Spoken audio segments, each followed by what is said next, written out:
Hola, ¿qué tal compañeros? Mi nombre es Miguel Adrián Chemay y yo les hablaré acerca de lo que es la placenta. Para iniciar, pues vamos a definir un poco acerca de lo que es la placenta, que esta es un órgano feto-materno, ya que está compuesta por una parte fetal y una parte materna. Con lo que respecta a la parte fetal, está dada por lo que es el corión frondoso, mientras que la parte materna está dada por la decidua basal. Esta tiene una forma discoidal y a término va a tener un diámetro aproximado entre 20 a 25 centímetros y va a tener un espesor en su parte media de 2.5 a 3 centímetros. Y el peso que esta va a adquirir es de aproximadamente 500 gramos, lo que equivale a una sexta parte del peso del producto, ya que debemos recordar que un producto a término va a pesar entre 2,5 kilos y 3,5 kilos. Yo les puse aquí tres definiciones de bibliografías que busqué. La primera, que es el manual CETO, nos define la placenta previa, es aquella que consiste en la inserción total o parcial de la placenta en el segmento inferior del útero, pudiendo ocluir el orificio cervical interno. Mientras que para el libro de ginecología y obstetricia de Williams, dice que la placenta está situada antes que el útero en la vía del parto y que la placenta implantada en algún punto en el segmento uterino inferior sobre el orificio cervical interno o muy cerca del mismo. Mientras que para el libro de obstetricia de González nos dice que la placenta previa es la inserción total o parcial de la placenta en el segmento inferior del útero, de modo que puede ocluir el orificio cervical. Una vez tomado estas tres definiciones como referencia, vamos a sacar la propia, que en este caso, la placenta previa es aquella que nos va a impedir o que nos va a ocluir, ya sea parcial o totalmente, el segmento inferior del útero. Y aquí les puse una imagen. ¿Cómo es que debemos notar una placenta normal y cómo vamos a visualizar una placenta previa? Vamos a pasar un poquito a lo que es la epidemiología. Vamos a tener que la placenta previa tiene una incidencia que oscila entre un caso por cada 200 o 250 partos y que su tasa de recidiva es muy baja, es decir, inferior al 5%. Vamos a tener ahí, les puse una tabla, que la placenta previa se asocia mucho a edades entre un rango de 25 a 34 años, y ahí lo podemos notar en la tabla, que de 20 a 34 años de edad aproximadamente 71.4%, es decir, 40% representa todo eso, es que van a presentar placenta previa, y que dentro de los principales factores epidemiológicos con los que se relaciona lo que es la placenta previa se encuentra la procedencia urbana, la multiparidad, antecedentes de aborto, cesárea anteriores, ganancia de peso materno inadecuado. Esas son los principales factores epidemiológicos que se van a relacionar con lo que es la placenta previa. Con su etiología, vamos a tener principalmente que esta es de tipo desconocido y que se considera que su aparición es el producto de anomalías tanto a nivel uterino como a nivel embrionario. Con lo que respecta al nivel embrionario, pues va a haber lo que es el lentecimiento de la división celular, y con lo que respecta al factor uterino, va a haber lo que es una falta de espacio, esto principalmente por anomalías como miomas o lipomas. También otra etiología es el embarazo múltiple, ya que la placenta ocupa más volumen, lo que aumenta así el riesgo de que llegue a ser previa. ¿Por qué? Porque está ocupando un mayor espacio del que necesita. El factor de riesgo más importante es las cicatrizaciones uterinas anteriores que ya presente la paciente. Otra etiología puede ser la multiparidad, es decir, ya haber tenido embarazos anteriores y que la persona, aquí en este caso, tenga una edad mayor a 35 años. Otra etiología es el hábito tabáquico y otra predisposición es la raza afroamericana y asiático, es decir, que se presenta con mayor prevalencia en estas. Como tal, vamos a tener la clasificación. Esta clasificación va a estar dada en base al grado de relación con el orificio cervical interno y se va a considerar normal si el borde placentario está mayor a 2 centímetros respecto al orificio cervical interno. Y vamos a tener como dato que en el segundo trimestre la placenta ocupa la mitad de la cavidad uterina y al final del embarazo la placenta solo va a ocupar una cuarta parte de esta. Entonces, tomando como referencia eso, vamos a dividir a la placenta previa en 4 tipos. La primera, que es lateral o de inserción baja, es decir, que se encuentra menor a los 2 centímetros del orificio cervical interno, la placenta. La segunda clasificación es la marginal, es decir, que ya la placenta llega o toca ligeramente el orificio cervical interno. Y que esta, como dato, vamos a tener que suele causar pérdidas durante el trabajo de parto. El tercer tipo es la oclusión parcial, es decir, la placenta cubre una parte del orificio cervical interno, pero no lo obstruye en su totalidad, que es lo que se hace diferenciar de la tipo 4, que en este caso es la que ocluye totalmente el orificio cervical interno. Para ello, esta oclusión total se va a dar de un 20 a un 30% de todas las pacientes que presenten placenta previa, mientras que la tipo 3 o oclusiva parcial se va a dar de un 30 a un 40% de todas las pacientes que presenten placenta previa. Vamos a entrar a lo que es o explicar un poco acerca de la anatomía patológica. Aquí, el segmento inferior da lugar al asentamiento de la placenta y cuando esto presenta una fuerte vascularización. Cuando hay una escasa reacción residual, lo que va a pasar es que las vellosidades invaden en ocasiones su pared, que se hace así menos elástica y más frágil. Aquí es frecuente asociarse a placenta acreta en el 5 al 10% de los casos y que se va a dar lo que es la placenta con frecuencia en adelgazamiento y más extendida en la superficie, lo que nos va a dar o lo que nos puede ocasionar lo que es una placenta subcenturiana o bilobular. Como tal, en algunos casos se ha descrito necrosis decidual, trombosis placentaria, así como fibrosis del estroma e hiperplasia del epitelio de las vellosidades. Esta principalmente va acompañado con lo que es la basa previa y vamos a tener que el cordón umbilical suele tener una implantación excéntrica y en ocasiones puede adoptar la forma de inserción velamentosa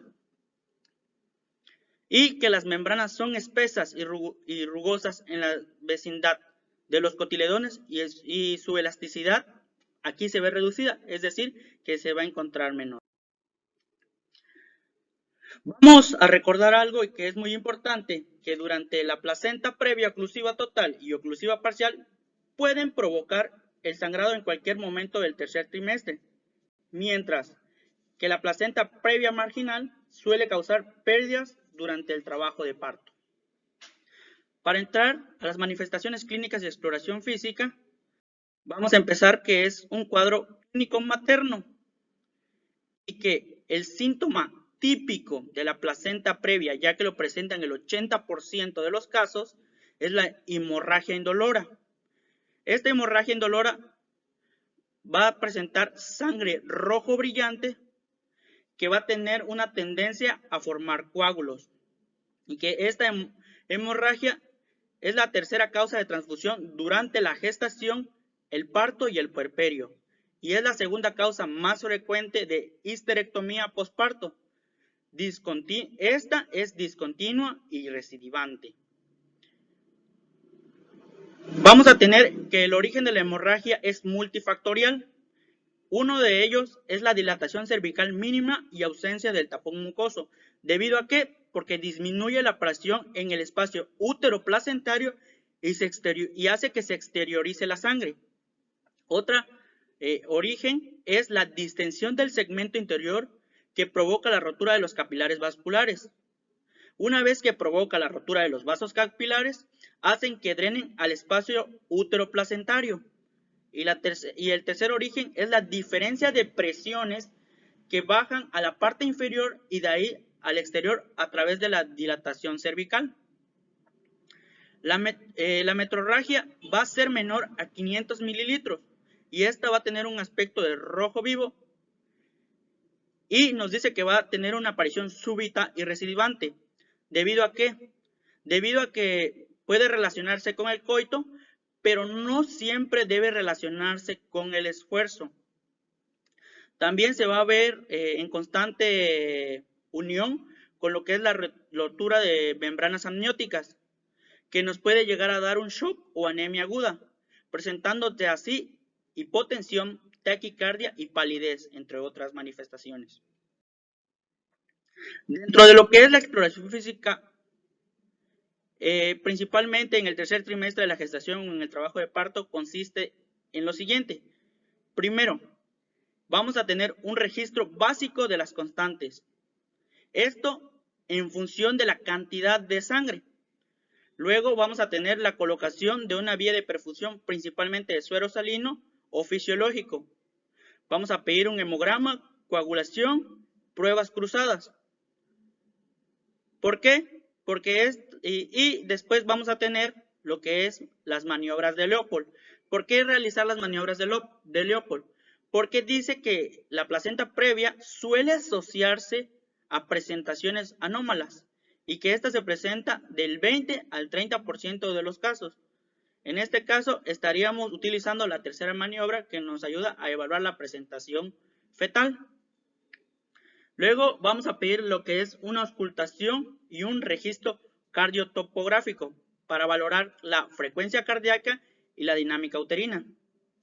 También podemos pedir una especuloscopía, que principalmente nos va a ayudar a descartar si hay o no sangrado, pero que este sea de origen cervical. Y la literatura nos recomendaba que el tacto vaginal no se debe realizar.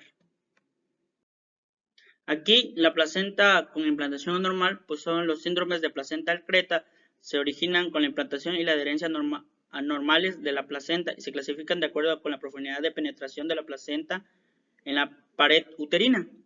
Vamos a tener defectos de coagulación, que esto se supone que la tromboplastina placentaria que desencadena la coagulación intravascular observada en casos de desprendimiento prematuro de placenta se fuga con facilidad a través del conducto cervical y no pasa a fuerza de la circulación fetal. Y aquí vamos a tener los 4 tipos de placenta. La placenta normal, que se adhiere al endometrio materno, la placenta excreta, que las vellosidades placentarias están fijas al miometrio, la increta, que las vellosidades placentarias invaden el miometrio, y la placenta percreta, que las vellosidades placentarias penetran al miometrio e invaden la serosa y órganos vecinos.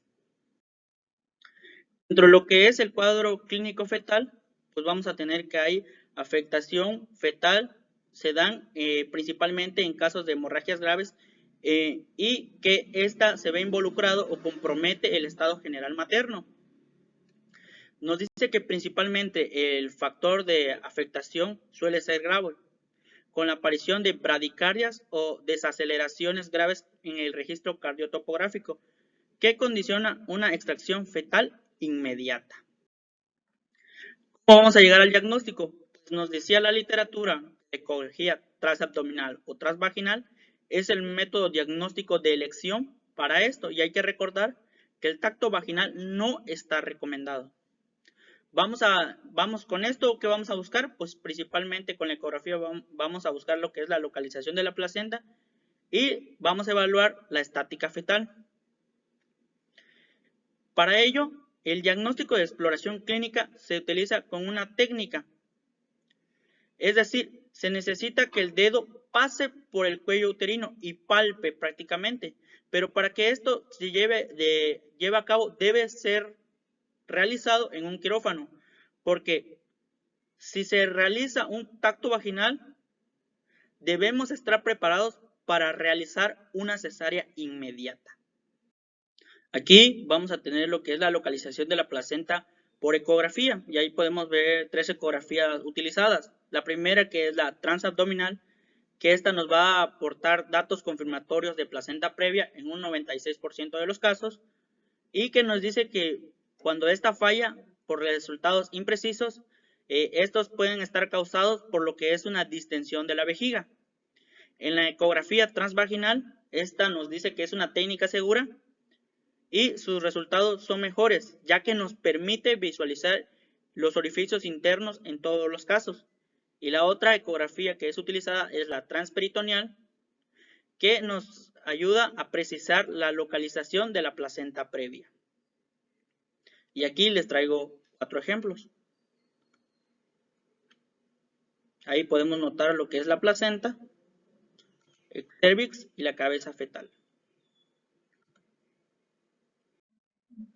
Bueno, como tal vamos a tener lo que es un diagnóstico diferencial, que el diagnóstico diferencial más importante es la hemorragia por placenta previa, se realiza con el desprendimiento prematuro de placenta normoinserta o abrupto placentae. Lo que es rotura uterina y la rotura de vasos previos también se puede considerar un diagnóstico diferencial. Y ahí les traigo una comparación de lo que es la placenta previa con lo que es el desprendimiento prematuro de placenta normoinserta. Es decir, que el comienzo de los síntomas en una placenta previa es lento, mientras que en un desprendimiento prematuro de placenta normoinserta es agudo. La metrorragia en el tiempo para la placenta previa es repetida, mientras que en el desprendimiento prematuro de placenta normoinserta es persistente. Y la relación de sangrado con síntomas para la placenta previa, pues hay una relación, mientras que para el desprendimiento prematuro de la placenta normoinserta, pues es discreto. Para ello, hay diagnósticos diferenciales de metrorragia en lo que es el tercer trimestre, y ahí nos pone 3 ejemplos. Lo que es la placenta previa, lo que es desprendimiento de prematuro de placenta normoinserta, la rotura uterina y otras causas. Nos dice que para la placenta previa, pues principalmente es brusco, mientras que para el desprendimiento prematuro de placenta normoinserta, pues va a considerarse brusco, y la rotura uterina pues también se considera brusco, mientras que para otras causas pues es de tipo larvado.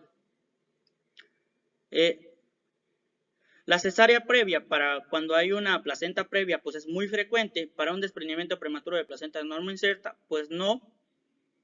Para una rotura uterina es frecuente, y para otras causas puede ser frecuente.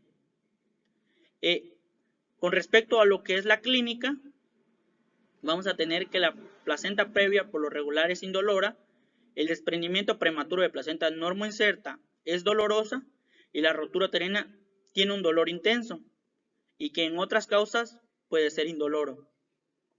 Y como tal, dentro de lo que es la metrorragia que van a presentar, pues la placenta previa va a ser de tipo roja. Para el desprendimiento prematuro de placenta normoinserta va a ser de tipo oscura. Para la rotura uterina va a ser roja, y para otras causas puede ser roja.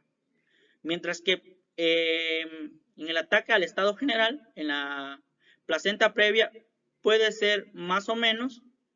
En el desprendimiento prematuro de placenta normoinserta es variable, la rotura uterina es muy malo del estado general, y en otras causas puede ser bueno. Y así sucesivamente, ahí hay una comparación tanto de la exploración física, los hallazgos ecográficos que se van a encontrar y el bienestar fetal y la evolución que va a ir teniendo.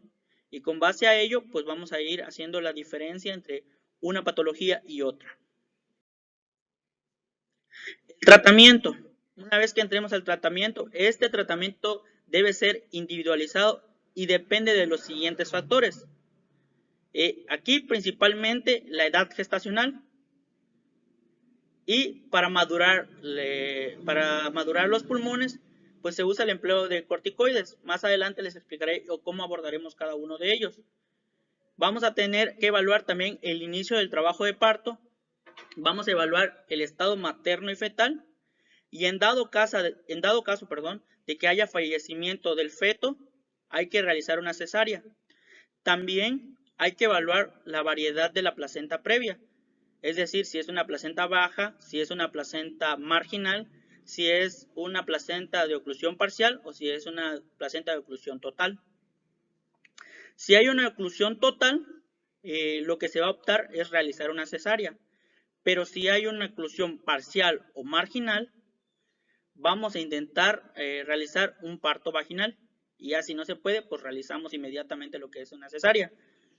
Pero antes de todo esto, pues hay que valorar la posición fetal, si hay posición fetal anómala, una cesárea previa o gestación múltiple, entre otras causas que tienen que ser, que ya les mencioné en el principio de mi exposición, para realizar el tratamiento o el método más usual para esta paciente.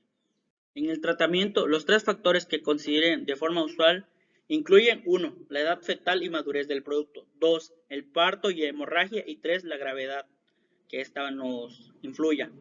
La placenta previa oclusiva es indicación de cesárea cuando haya madurez pulmonar fetal, es decir, no antes de las 38 semanas.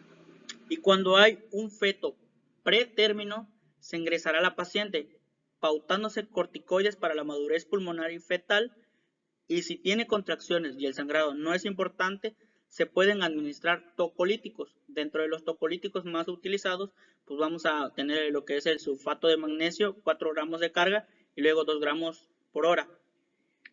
Otro es nifedipina, 10 microgramos cada 8 horas, y los corticoides, como es la betametasona, 12 microgramos cada 24 horas. Esta se puede repetir a la semana en cuando la gestación es menor a 34 semanas.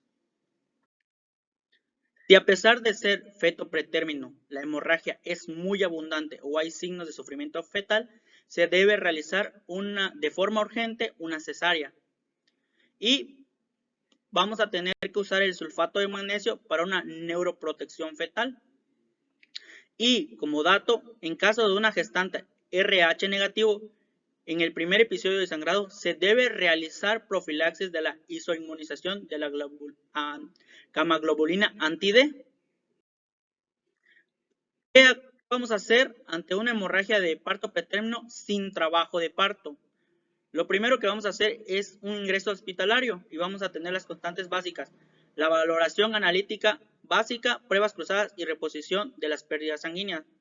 2. Realizar un registro cardiotopográfico. ¿Esto para qué? Para valorar el estado fetal y la dinamia uterina.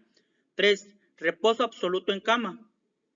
Y podemos tener tocólisis intentando evitar 3 adrenérgicos por aumento del riesgo de sangrado, es decir, una vasodilatación. 4. Si la gestación es menor a 34 semanas, pues vamos a tener que dar lo que es una maduración pulmonar y mantener el ingreso hospitalario. Y 5. En gestaciones de más de 37 semanas se debe optar por finalización de la gestación de manera adecuada y según las indicaciones discretas con anterioridad. Es decir, ver por qué parte, si va a ser cesárea o va a ser parto natural. ¿En base a qué? Pues en base al tipo de placenta previa que vamos a tener. La actuación ante una hemorragia por placenta previa con trabajo de parto debe ser la siguiente. 1. Vamos a tener un ingreso hospitalario y vamos a valorar la analítica básica, las pruebas cruzadas y la reposición de las pérdidas sanguíneas. Realizar un registro cardiotopográfico para valorar el estado fetal y la dinamia uterina y individualizar la vía de parto. Si es parto por vía vaginal, pues vamos a tener o ocupar el empleo de oxitocina. Un manejo expectante, una vez controlado el sangrado vaginal, el manejo ambulatorio para la paciente que se va a tener, pues va a ser el siguiente. Puede ser monitorizada en casa. Debe tener otra característica, que viva próximas a un hospital o que pueda ser transportada rápidamente a un centro de urgencias obstétricas y que tenga comunicación telefónica con el médico tratante. Y ahí tenemos 2 consideraciones. Nos dice que placenta previa, parcial o total, más episodios previos de sangrado, deben ser hospitalizados desde las 34 semanas de gestación por el alto riesgo de sangrado que estos tienen. Mientras que para una placenta previa más hemorragia severa, vamos a tener que actuar con una interrupción inmediata del embarazo por cesárea, independientemente de la edad gestacional. la condición fetal o el tipo de placenta previa que presente. Dentro de las complicaciones que vamos a tener lo que es hemorragia postparto, ya que en el segmento inferior es más difícil conseguir lo que es la hemostasia y por ello van a presentarse 3 diferentes tipos de placenta. La placenta creta, que es total o parcial, donde la placenta no se inserta sobre el endometrio, sino sobre el miometrio por insuficiencia de residualización del primero. El segundo, que es la placenta increta, donde la placenta no solo se inserta sobre el miometrio, sino que también penetra dentro de él, y la placenta percreta, donde la placenta atraviesa el endometrio, el miometrio y alcanza la serosa peritoneal, pudiendo así afectar a órganos vecinos. La conducta en el embarazo. Vamos a tener toda placenta previa diagnosticada por ecografía debe confirmarse durante el tercer trimestre y es indicación de una ecografía de vigilancia en la semana de la 30 a la 32. Y en caso de sangrado muy abundante, no se puede administrar tocolíticos y habrá que valorar la realización de transfusión y con ello una cesárea. Mi parte es todo. Estas son las bibliografías que utilicé: el manual Seto, el libro de obstetricia de Williams y el libro de González de obstetricia. Gracias.